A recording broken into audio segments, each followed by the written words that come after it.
Hello everyone, आप सभी का स्वागत है मेरी पाठशाला यानी पाठशाला विद वर्षा में। आज हम अपना आर्टिकल का क्विज लेकर आए हैं। यहाँ हम बात करेंगे कुछ ऐसे सेंटेंसेस के बारे में जो आने वाले एग्जाम में बहुत ही इम्पोर्टेंट होने वाले हैं। तो आज का हम ये क्विज लेकर आए हैं आर्टिकल में। और आर्टिकल में जैसा कि आपको पता है कि हम दा पढ़ रहे हैं, ए एंड दा को पढ़ रहे हैं, तो आज उसी से रिलेटेड हम यहाँ पर कुछ सेंटेंसेस को लेकर आए हैं जो मैं आपको यहाँ पर सॉल्व करवाऊंगी। इसलिए आपको बहुत ध्यान से इस वीडियो को देखना है और पूरा अच्छे से समझना है। ये सेंटेंस आपके लिए बहुत ही हेल्पफुल होने वाले हैं। तो चलिए आज का ये वीडियो हम स्टार्ट करते हैं। सबसे पहले यहाँ हम बात करेंगे, पहला सेंटेंस हमारा लिखा हुआ है, on my request Ram introduced me to his friend who is singer and scientist. और यहाँ लिखा हुआ है नो एरर। यहाँ बीच में मैंने सभी सेंटेंसेस को पार्ट्स में डिवाइड करके कुछ पार्ट्स में डिवाइड किया है। उसमें आपको ये पहचानना है कि किस सेंटेंस के मतलब सेंटेंस के किस पार्ट में मिस्टेक दी गई है। और लास्ट में मैंने एक ऑप्शन इसमें दिया हुआ है जो कि है एरर। तो एरर का मतलब अगर इसमें कोई मिस्टेक नहीं है तो आपको इसमें क्या टिक करना होगा, नो एरर पे। और अगर किसी भी जैसे कि ये वाला पार्ट है, अगर इसमें कोई मिस्टेक है तो आपको ये बताना है कि इस वाले पार्ट में मिस्टेक है। राम इंट्रोड्यूस्ड में अगर यहाँ इस सेंटेंस इस पार्ट में कोई मिस्टेक है तो आपको ये चीज बतानी है। और अगर पूरे सेंटेंस में कोई मिस्टेक नहीं है तो आपको नो एरर पर टिक करना है। ठीक है, तो इस तरह का हमारा ये स्ट्रक्चर रहेगा। तो चलिए सेंटेंस हम देखते हैं। यहाँ सबसे पहले सेंटेंस मैंने लिया है, on my request Ram introduced me. On my request, उसके बाद ये स्लैश लगा हुआ है, राम इंट्रोड्यूस्ड मी, फिर ये स्लैश लगा हुआ है, to his friend who is singer and scientist. इसके बाद लिखा हुआ है नो एरर। अब हमें इसमें देखना है क्या इसके किसी भी पार्ट में कोई मिस्टेक है।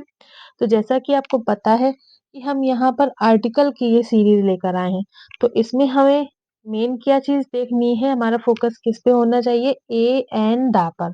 ठीक है, कि कहाँ पर ए एन का यूज होगा, दा का यूज होगा या नहीं होगा। तो इन सारी चीजों का यहाँ पर हमें ध्यान देना है। तो हम देखेंगे ऑन माई रिक्वेस्ट, इसका ये पार्ट, इसमें कोई भी मिस्टेक नहीं दी गई है। राम इंट्रोड्यूस्ड मी, इसमें भी कोई मिस्टेक नहीं है। टू हिज फ्रेंड, इसमें भी नहीं है। यहाँ लिखा है who is singer and scientist, इसके बाद नो एरर। तो हमें ये देखना है कि यहाँ लिखा हुआ है who is singer and scientist. इसका क्या मतलब है कि मेरी रिक्वेस्ट पर राम ने मुझे इंट्रोड्यूस कराया अपने दोस्त से जो एक सिंगर है और साइंटिस्ट है, मतलब जो एक सिंगर और साइंटिस्ट है। तो यहाँ पर हमें ए यूज करना है। यहाँ पर क्या आर्टिकल यूज होगा, ए। यहाँ पर who is a singer and scientist, और एक ही पर्सन राम ही सिंगर भी है और साइंटिस्ट भी है, इसलिए हम यहाँ पर दोनों जगह अलग अलग a singer and a scientist use नहीं करेंगे, केवल एक बार ही आर्टिकल ए यूज करेंगे जो कि सिंगर के पहले है। इसका मतलब अगर आपको एरर बताना है कि इसमें कहाँ एरर है, तो आप किस सेंटेंस किस पार्ट पर टिक करेंगे, who is singer and scientist, यानी इस सेंटेंस के इस पार्ट में एरर दिया गया है जो कि यहाँ पर ए लगना चाहिए और दिया नहीं गया। ठीक है, तो इसी तरह से हमें आगे के सेंटेंस भी देखने हैं। तो जैसे कि ये सेंटेंस आपने देखा कि इसमें हमें आर्टिकल अ यूज करना है और जो कि राम के लिए यूज हुआ है, और राम सिंगर भी है और साइंटिस्ट है, इसलिए हम दोनों के लिए केवल सिंगर के पहले हमें यहाँ आ लगाना है। तो इस तरह से ये सेंटेंस हो जाएगा कंप्लीट। अब हम नेक्स्ट सेंटेंस देखेंगे। यहाँ लिखा हुआ है the need to set up, एक पार्ट ये हो गया। दूसरा है a good library in the locality, दूसरा पार्ट ये है। तीसरा पार्ट है has been in the minds of people, ये है थर्ड पार्ट। उसके बाद फोर्थ पार्ट है सम फॉर सम टाइम, फिर नेक्स्ट है नो एरर। तो हमें ये देखना है कि इस सेंटेंस के किस पार्ट में मिस्टेक है और है भी कि नहीं। तो यहाँ पर हम ये देख रहे हैं कि पीपल के पहले यहाँ पर लिखा ऑफ लगा हुआ है ना। तो देखना ये है कि जो पीपल वर्ड है, ठीक है, इसको पर्टिकुलराइज्ड सेंस में यूज किया गया है। तो यहाँ पर हमें दा का यूज़ करना है। जिस तरह से आपने ये देखा कि लोकेलिटी के पहले यहाँ दा का यूज़ किया गया है, उसी तरह हम माइंड्स ऑफ द पीपल यानी वो जो पीपल हैं वो किस जगह के लोगों के बारे जो लाइब्रेरी में जो लोग हैं उनके बारे में यहाँ पर बात हो रही है। मतलब कि पीपल को पर्टिकुलराइज़्ड किया गया है, ठीक है? इसलिए इसके पहले हम द का यूज़ करेंगे, ठीक? The need to set up a good library in the locality has been in the minds of the people for some time. तो ये सेंटेंस इस तरह से कंप्लीट होगा। तो इसमें हम अगर बात करें कि एरर कहाँ पर दिया गया है, कौन से पार्ट में, तो आपको टिक करना है has been in the minds of people, ठीक है? तो ये हो गया इस सेंटेंस का एरर। अब हम अपने अगले सेंटेंस पर बढ़ेंगे जो कि है it being a rainy day. It being a rainy day दूसरा पार्ट है इसका most of the people out on the street were carrying umbrellas. No error, ठीक है? तो इसमें देखना है कि कहाँ पर यूज होगा। तो यहाँ पर देखिए लिखा हुआ है इट बीइंग रेनी डे, ठीक है? तो यहाँ पर हमें ये देखना है कि इसमें हम डे जो है यहाँ पर हमें रेनी डे के पहले आ लगाना है, ठीक है? क्योंकि ये जो डे वर्ड है ये काउंटेबल के रूप में यूज हुआ है, ओके? तो इसलिए यहाँ पर हम ए का यूज करेंगे यानी it being a rainy day. One यानी वो जो दिन है वो एक रेनी डे था, बारिश वाला दिन था, एक बारिश वाला दिन, ठीक है? इसलिए हम यहाँ पर ए लगाना है जो कि नहीं लगा हुआ है। तो इस तरह से इस सेंटेंस का एरर इसी पार्ट में दिया गया है, it being a rainy day, okay?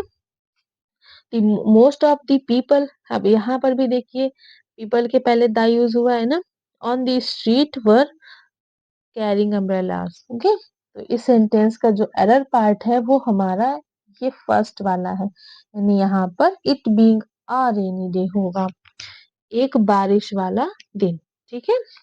अब इसी तरह हम अपने नेक्स्ट सेंटेंस की तरफ बढ़ेंगे। यहाँ लिखा हुआ है he has been sent to the prison।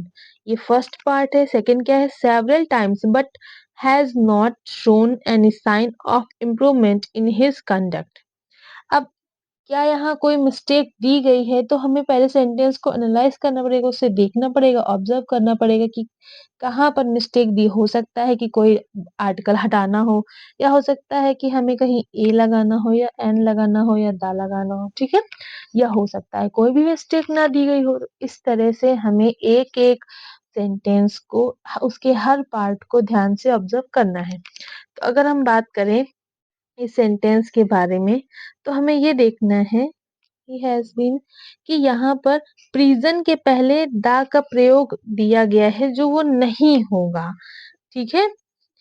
क्योंकि जो प्रिजन का यूज है वो प्राइमरी पर्पस के लिए किया गया है तो इसके पहले द यूज नहीं होगा, ठीक है? इसका मतलब क्या है कि he has been sent to the prison several times. तो यहाँ पर हमें दा नहीं लगाना। जैसे मैंने कहा कि हो सकता है ऐसा भी दिया हो कि कहीं पर एक्स्ट्रा दिया हो जहाँ उसका यूज नहीं होना है। तो इस सेंटेंस में हमें प्रेजेंट के पहले दा यूज नहीं करना है। क्यों? क्योंकि ये प्राइमरी पर्पस के लिए किया गया है प्रेजेंट वर्ड का यूज, तो इसलिए उससे पहले हमें दा का यूज नहीं करना है, ठीक है? तो ये आपको समझ में आ गया होगा। तो यहाँ पर एरर किस पार्ट में है? फर्स्ट पार्ट में, यानी कि ये वाला ऑप्शन जो अगर माना जाए कि इस तरह से भी दे देते पेपर में, मैंने यहाँ पर ये मेंशन नहीं किया है लेकिन पेपर में इस तरह से देंगे जैसे यहाँ पर लिख दिया ए नंबर, है ना? ये बी हो गया, ये सी हो गया और ये डी हो गया। तो एरर बताएंगे कि किस में एरर है तो आपको ऑप्शन ए में टिक कर देना है, ठीक है? अब हम आगे बढ़ते हैं। यहाँ देखेंगे लिखा हुआ है Prince Charles, Prince Charles is a heir a heir to the throne of the Great Britain. इसके बाद लिखा है नो एरर, ठीक है? यानी कि ये option A, B, C, D उसके बाद ई। तो कौन सा ऑप्शन में मिस्टेक दी गई है? तो हमें ये देखना है कि यहाँ पर देखो सब ये तो बहुत ही सिंपल सेंटेंस है। यहाँ पर लिखा हुआ है एयर, ठीक है? HEIR इसका मतलब होता है उत्तराधिकारी। तो यहाँ पर एयर के पहले आर्टिकल यूज़ हुआ है ए और अपनी क्लास में पूरे जो इस पर मैंने एक वीडियो भी बनाया हुआ है पूरा क्लियर कि अगर सेंटेंस में हम उस वर्ड को प्रोनंशिएट करते हैं, ठीक है? और उसको क्या हम उसको हिंदी में लिखना है, तो मैंने आपको बताया है हिंदी में अगर इसको लिखेंगे तो लिखेंगे एयर, ठीक है? एच साइलेंट होगा। तो यहाँ पर देखते हैं कि पहला जो अक्षर है वो ए है यानी वो स्वर है। तो जब स्वर से सेंटेंस स्टार्ट होता है तो हम उससे पहले एन लगाते हैं ना कि ए। तो यहाँ पर लगना चाहिए एन, ठीक है? An air. इसलिए हमारा ये जो बी पार्ट है इसका, इस सेंटेंस का जो बी पार्ट है उसमें मिस्टेक दी गई है। यहाँ पर ए की जगह एन होगा, ठीक है? अब हम नेक्स्ट सेंटेंस देखते हैं। My friend insisted my friend insisted that I should see the movie from beginning to end. इसके बाद लिखा है no error, ठीक है? तो यहाँ पर हमें ये देखना है कि ये जो सेंटेंस है पहले से एनालाइज करते हैं। My friend insisted मेरी फ्रेंड ने इंसिस्ट किया that I should see the movie, ठीक है? तो ये मूवी के पहले जो दा लगा है ये बिल्कुल सही लगा है, इसमें हमें कोई भी मिस्टेक नहीं दिख रही है। फ्रॉम बिगिनिंग टू एंड इसमें कोई भी मिस्टेक नहीं है। जो सेंटेंस लिखा है वो बिल्कुल सही लिखा है, इसलिए हम इसका जो लास्ट वाला ऑप्शन है नो एरर इस पे टिक कर देंगे। यानी अगर हम इसे ए बोले, बी, उसके बाद यहाँ पर ये ए बी सी और ये डी, तो D option will be correct क्योंकि इसमें कोई भी मिस्टेक नहीं दी गई है, ठीक है? तो आपको नो एरर पर टिक कर देना है। जरूरी नहीं है कि हमेशा कोई मिस्टेक ही हो। अगर नो एरर दिया गया है तो पहले तो हमें सेंटेंस को देखना है ढंग से, ठीक है? हो सकता है उसमें नो एरर हो। ठीक, आगे बढ़ते हैं नेक्स्ट सेंटेंस की तरफ। यहाँ लिखा है it is not my business to give an advice to those who are not sensible enough to deal with their own problems। यहाँ फिर लास्ट में लिखा है नो एरर। तो यहाँ पर हम ये देख रहे हैं, सबसे पहले तो हमें मिस्टेक ऐसे ही दिख गई कि एडवाइस वर्ड दिया हुआ है, एडवाइस, ठीक है? एडवाइस के पहले एन का प्रयोग नहीं होगा। क्यों? क्योंकि ये सिंगुलर अनकाउंटेबल नाउन है। ये क्या है? अनकाउंटेबल है कि नहीं है? क्या हम एडवाइस को काउंट कर सकते हैं? तो जब काउंट ही नहीं कर सकते हैं तो ए एन का यूज होगा कैसे, है ना? क्योंकि ए और एन हमेशा सिंगुलर काउंटेबल नाउन के पहले यूज होता है। ये मैंने अपने वीडियो में भी आपको बताया हुआ है कि अगर वो सिंगुलर काउंटेबल नाउन है तो हम उसके पहले ए या एन का यूज करते हैं जिस तरह से वो दिया हो। लेकिन ये एडवाइस यहाँ पर जो है वो अनकाउंटेबल है। तो अनकाउंटेबल के पहले आर्टिकल ए एन यूज होगा ही नहीं, इसलिए यहाँ पर हम एरर कौन से सेंटेंस को बताएंगे? बी नंबर, जो इसका बी ऑप्शन है वो इसमें एरर दिया गया है, ठीक है? और इसका अगर पूछा जाए सही क्या होगा तो एन हट जाएगा इसमें से। नेक्स्ट यहाँ लिखा हुआ है she is arriving on the April 2nd, इसके बाद लिखा है नो एरर। अब यहाँ पर जो मिस्टेक दी गई है वो क्या दी गई है? अप्रैल, है ना? तो अप्रैल के पहले दा लगा हुआ है, सबसे बड़ी मिस्टेक। क्या कभी मंथ के पहले या डेज के नेम के पहले दा यूज होता है? नहीं होता है ना? तो इसमें यही मिस्टेक है। छोटा सा सेंटेंस है उसमें हम क्लियर देख सकते हैं कि यहाँ अप्रैल लिखा है, अप्रैल के पहले दा लगा है, तो हमें यहीं पर ही एरर दिख गया कि एरर हमारा 1 2 A B C D D option में है, ठीक है, डी ऑप्शन हमारा यहाँ मिस्टेक इसमें दी गई है, यहाँ अप्रैल के पहले दा यूज नहीं होगा। नेक्स्ट सेंटेंस की तरफ बढ़ते हैं, जो कि दिया है only very wealthy tourist can afford to stay at Imperial Hotel, no error. अब यहाँ क्या लिखा हुआ है, only wealthy tourist can afford to stay at Imperial Hotel. ठीक है, तो यहाँ पर देख रहे हैं कि इम्पीरियल होटल लिखा है, इसका मतलब क्या है कि ये जो है, जो दा वर्ड है वो कहाँ यूज होता है, मोस्टली रेस्टोरेंट होटल के नाम के पहले दा यूज करते हैं। तो यहाँ पर भी हम ये देखेंगे कि इंपीरियल होटल दिया गया है तो उसके पहले यहाँ पर दा लगना चाहिए, जो कि नहीं दिया गया है, तो इसलिए एरर इसी पार्ट में है। ठीक है, इस पार्ट में एरर दिया गया है। नेक्स्ट आगे बढ़ते हैं।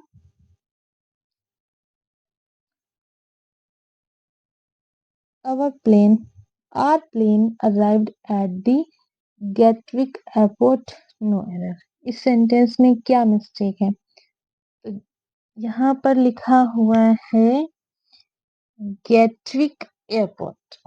ठीक है, तो आपको ये चीज मैं बता दूं कि गेटविक एयरपोर्ट के पहले दा का यूज नहीं होगा। एयरपोर्ट हो या रेलवे स्टेशन हो तो इनके पहले दा का यूज नहीं करते हैं। ये पॉइंट आपको बहुत ध्यान रखनी है कि अगर कोई एयरपोर्ट का नाम दिया हो या रेलवे स्टेशन का नाम दिया हो तो हम दा यूज नहीं करते हैं। ठीक है, जैसा कि यहाँ दिया हुआ है गेटविक एयरपोर्ट के पहले दा यूज हुआ है, तो आपको इसमें यही मिस्टेक बतानी है कि एयरपोर्ट और रेलवे स्टेशन के नेम के पहले दा यूज नहीं होगा। ठीक है, तो एरर यहाँ पर इस वाले सेंटेंस में दिया गया है। तो आज इस वीडियो में मैंने आपको 10 सेंटेंस बताए जो कि आर्टिकल से रिलेटेड थे। ठीक है, इन सेंटेंसेस की हेल्प से आप आगे आने वाले सेंटेंसेस को भी क्लियर कर सकते हैं, और इन सेंटेंसेस को बहुत ध्यान से आपको समझना है। और बाकी अगर आपने हमारे वीडियोस आर्टिकल वाले नहीं देखे हैं तो आप हमारे चैनल पर जाकर उन वीडियोस को देख सकते हैं, उनसे नोट प्रिपेयर करिए और उससे तैयारी कीजिए। ठीक है, इसी तरह हम अपनी जो हमारी आर्टिकल की सीरीज चल रही है वो हमारी कंटिन्यू रहेगी, वो जब तक पूरी कंप्लीट नहीं हो जाएगी। इसी तरह से बीच बीच में हम छोटे छोटे क्विज लेकर आते रहेंगे आपके लिए, और इस तरह से एमसीक्यूज भी आपको प्रोवाइड कराते रहेंगे। ठीक है, आज के इस वीडियो में इतना ही है। जुड़े रहिए हमारे साथ, हमारे चैनल को ज्यादा से ज्यादा लोगों को शेयर करें, ये वीडियो ज्यादा से ज्यादा लोगों को शेयर करें, और साथ ही इस वीडियो को लाइक जरूर करें। Thank you for watching this video and yes, be friendly with English.